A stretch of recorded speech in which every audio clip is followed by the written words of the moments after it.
manonood ng tinatawag na Super Show 3 in Manila. At naroon kami eksklusibo.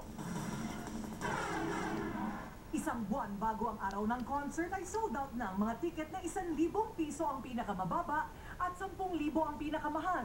Halos lahat ay mga babaeng teenager ang mga fans ng Korean singing group na Super Junior. Sumikat noong 2006 sa kanilang kanta na You hanggang sila'y maging hit sa YouTube. Excited na ba kayo sa show namin? Dumadaguntong ang loob ng Big Dome ngayong gabi. Higit sa 10,000 mga fans ang sumugod ngayon dito.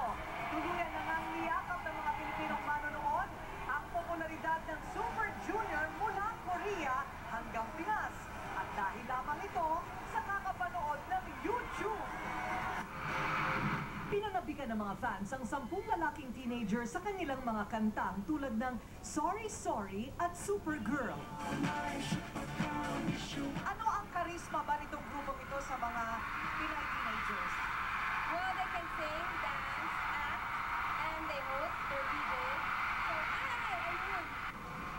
At hindi nabigo ang mga manonood. Bongga nga naman ang hinihintay na opening number. Umiikot ang stage, lumilipad ang mga singer.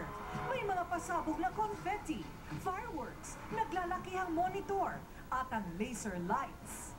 Ang Coliseum ay nagmistulang isang malaking entablado kung saan makikita ng pagharana ng Super Junior sa kanilang mga tagahanga. Nakikikanta ang audience kahit sa mga lyrics na Koreano. Shawty, shawty, shawty, shawty! Dalawang Pinoy din ang nakasama sa pagtatanghal ng sikat na K-pop group. Ito yung modelong si Robbie Manangkil na nag-bass guitar at drummer na si Melvin Makatiat. I love Super Junior so much! I love them!